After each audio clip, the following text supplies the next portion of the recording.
Afin que nous puissions avoir une vraie unité entre nous-mêmes, comme entre chaque croyant, nous devons avoir un certain montant d'unité entre nous et notre Seigneur. Le Seigneur qui est la tête du corps. Vous savez qu'il y a beaucoup de croyants dans l'Église qui sont sauvés, ils sont renés de nouveau, ils ont été régénérés dans leur esprit, mais ils ne sont pas en une union comme ils devraient être avec le Seigneur Jésus-Christ à travers la personne de l'Esprit Saint qui habite en eux.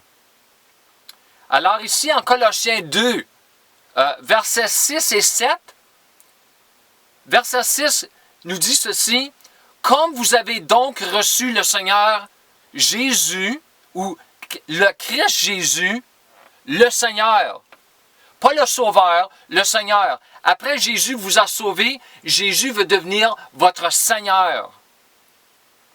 Marchez ainsi et réglez vos vies et conduisez-vous en union avec et en conformité complète avec lui. C'est très puissant. Il y a des mots-clés ici que je veux souligner.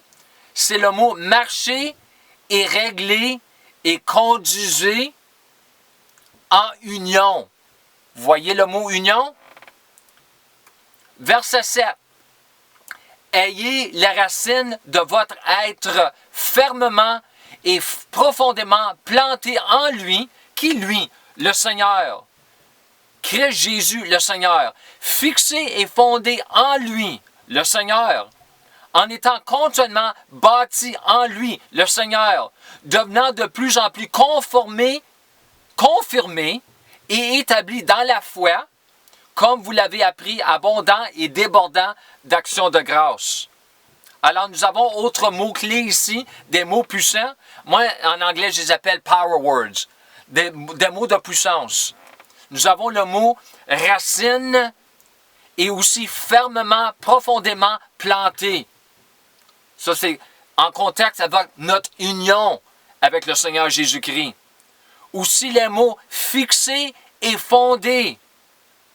Aussi, nous avons les mots continuellement bâti, construit. Et aussi le mot établi.